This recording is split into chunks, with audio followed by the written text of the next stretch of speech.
موضوع مهم جدا عايزين نتكلم عليه النهارده، بيهم ازواج كتير قوي، وهو الحقن المجهري. ناس كتير بتسأل هو احنا امتى بنلجأ للحقن المجهري، وهل في سن معين بنعمل عنده حقن مجهري ولا بنعمله في اي سن؟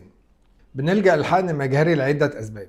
اولا يكون عندنا مشكلة بتعوق الحمل الطبيعي، زي انه يبقى في انسداد في الانابيب او التهاب مزمن في الانابيب، او يبقى الزوج عنده مشكله بتعوق انه يبقى عنده عدد كافي من الحيوانات المنويه، او بتعوق خروج الحيوانات المنويه من الخصيه اصلا، او يبقى السيده عندها تكيسات قويه جدا بتستجيب لجرعه علاج عاليه قوي، فبالتالي بيطلع عدد كبير جدا من البويضات ما نقدرش نهدره كله في احتمالات حمل طبيعي، فبنضطر نلجأ للحقن المجهري.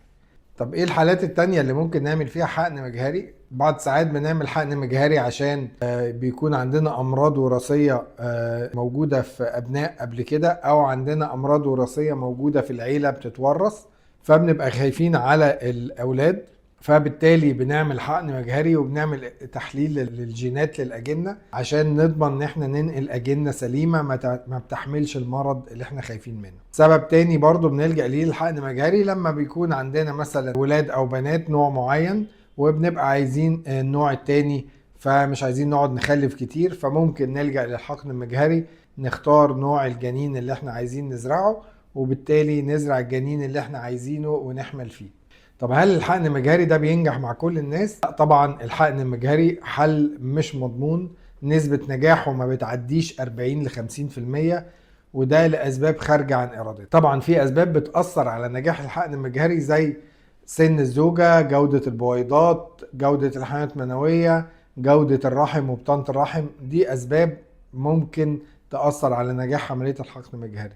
لكن حتى لو كل ده كويس قوي، نسبة النجاح ما بتتعداش ال 40-50%، لأنه في خطوتين ما بنتحكمش فيهم. الخطوة الأولى هي خطوة التخصيب، إن إحنا لما بنسحب البويضات من الزوجة، وده هنشرحه بعد شوية، بنحقن كل بويضة بحيوان منوي، لكن ما بنتحكمش إن هما يتخصبوا ويبقوا جنين. الخطوة التانية اللي ما نتحكمش فيها هي زرع الأجنة في الرحم.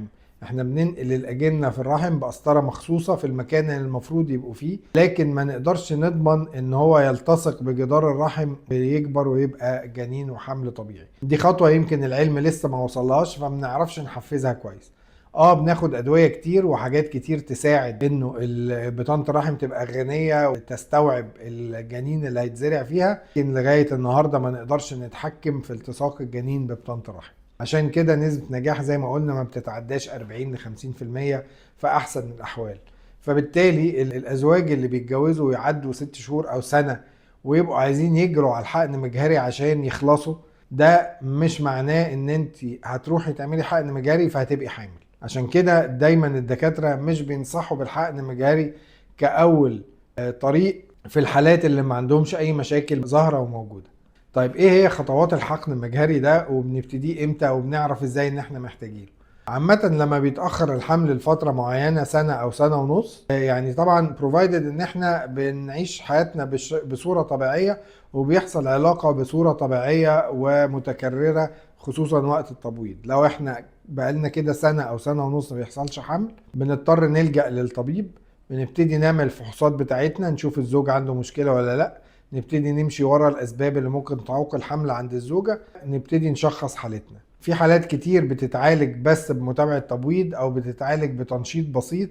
في بعض حالات عندها بعض المشاكل في بطانة الرحم أو في تجويف الرحم، تتعالج بمنظار الرحم. في بعض حالات عندهم مشكلة في الأنابيب أو في الحوض بشكل عام، ممكن تتعالج بمنظار بطن. في حالات بيبقى عندها مشاكل صعب قوي علاجها، فدي الحالات اللي بنلجأ بيها مباشرة للحقن المجهري. زي ما قلنا في اول الحلقة كده، انه الزوج لو العدد الحملات المنوية اللي عنده ضعيف جدا او صفر، ساعتها بنضطر نلجأ مباشرة للحقن المجهري. وزي ما قلنا لو الزوجة محتاجة تحدد نوع الجنين، الزوجين يعني محتاجين يحددوا نوع الجنين اللي هيتزرع، او عندهم مشاكل وراثية في العيلة، فمحتاجين ان احنا نعمل حقن مجهري.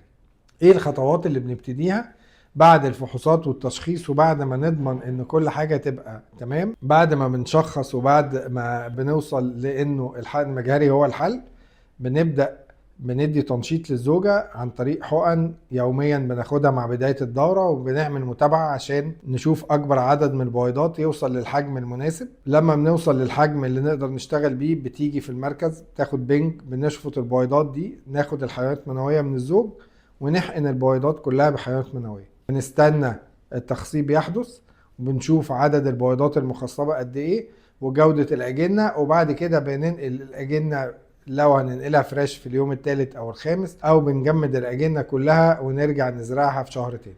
زي ما قلنا نسبة النجاح ما بتتعداش 40 و50%، وبكررها تاني. لو بقى عندكم أي أسئلة أو عندكم أي استفسارات ممكن تشرفونا في العيادة أو تبعتوا لنا مسج وإحنا نرد عليكم.